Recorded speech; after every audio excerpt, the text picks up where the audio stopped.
You're definitely tired of settling and being taken for granted, okay? So this is where we're going with this particular reading today, all right? And at this point in time, you're just unhappy, okay? You know your worth, you know what you deserve, but like I said before, you're tired of settling and being taken for granted. So let's just pull some cards here. I already shuffled the cards. Let's pull some cards and see what Spirit wants to reveal in regards to this particular situation. Now look at this card here. This is Love's the Answer, and it says, love won't solve your problems. You need to work on being independent. So what is, I guess, the first thing that you need to do, or the first avenue that you need to take in regards to figuring out what you need to do with this relationship? I remember back in the day, the elders, my parents, grandparents, they used to say, love don't pay the bills. And I know y'all heard that before. You know what I mean? Like, you can't cash a check in love and pay the light bill or the mortgage or the rent or whatever else, right? Love won't solve your problems. Now, it's good to have, okay? But it has to be fully operational in the right capacity for it to enhance your life, okay? So you need to work more on being independent, okay?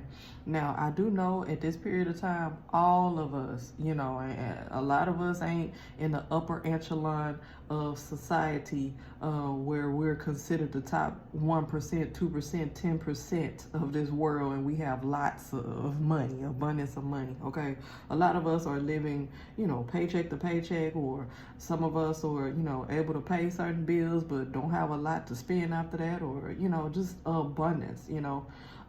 So I know it may be difficult to devise a plan or even try and think of a way to be able to make yourself independent, because there are a lot of couples now who are just deciding to stay together and just be roommates because it's easier financially at this point in time. And hey, if that's what you decide to do, that's what works for you, that's the solution, then hey, go for it. But just understand what needs to be done and what route you need to take and what steps need to be done to get to that particular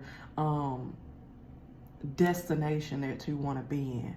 But you got to be truthful to yourself and understand if something is not working and it cannot be fixed, or if it's not working and you feel like it can be fixed. What avenues can you take if it can be fixed? Counseling, you know, seeing a therapist, couples counseling, you know, having a mediator, somebody who's of sound mind, who does not judge, who does not take sides, but who is able to mediate the relationship, you know. Very few of us have wise people. I ain't gonna say that. Very few people. Being a mediator is something totally different than being all up in people's business and saying, well, I think you should do this. Sometimes you have those 1 or 2, maybe 3 people in your family who are wise. Sometimes they are elders, who are able to mediate and assist in the situation. You know how sometimes you're in a relationship and y'all not hearing each other. Y'all not seeing eye to eye.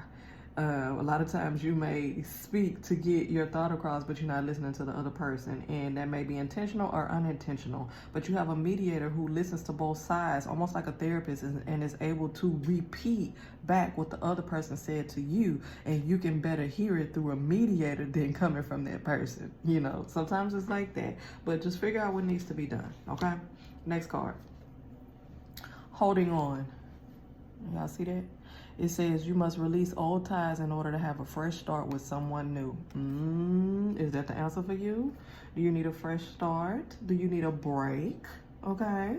You know, sometimes you might need to take a step back, might need to take a break, might need to separate, or even, you know, give an ultimatum. You know, sometimes people don't know what they got into is gone or potentially gone. So if you give an ultimatum, now some people say, I shouldn't even have to give no ultimatum. Why I got to give an ultimatum for you to do right? It's a lot of things that we shouldn't have to do, but we got to do it, okay? Sometimes people have to wake up. Sometimes people don't wake up until they beat across the head, or they hit the brick wall, or, you know, they hit the glass ceiling, or whatever you want to call it. So sometimes people need that, all right?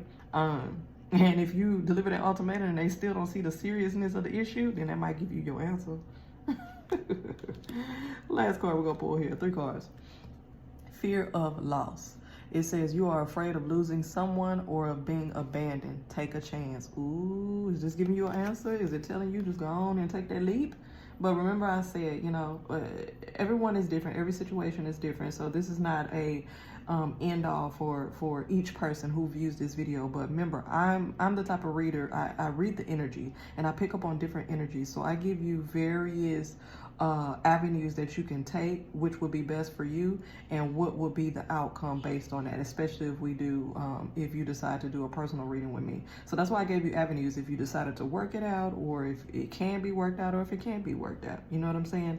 But with this particular card being said, with all that said, you're afraid of losing someone or being abandoned. And that could be also true, but like I said in the beginning, it could also be the time that we live in, and looking at how your life could drastically change with it just being you, especially if you have children. You know, everyone wants a better life. Everyone wants to be able to purchase, you know, things that they need in a home. And a lot of people say, I don't even need much at this time. I just want to be able to buy groceries. I want to be able to, you know, go to the store and purchase something when I need it, or if it's, you know, a little something that I really want, be able to purchase it, or, you know, buy my kids new shoes or new clothes when needed, and not have to save up or wait or ask for help or ask for somebody to help me to buy this for them, or, you know, just different things like that. So, you know, you're thinking about that, not only the loss of a person, but the loss of income, the loss of a way of life and a way of living. So you're weighing your pros and cons, and you're saying, even though I'm not romantically or relationship-wise happy, can I sacrifice that for the betterment or the better good of the family and the relationship so we can live comfortably? You got to think about these things. And, you know, in this day and time, it's something you got to think about. If you would like a personal reading with me, do click the link in my bio section. And I look forward to speaking with you. Peace.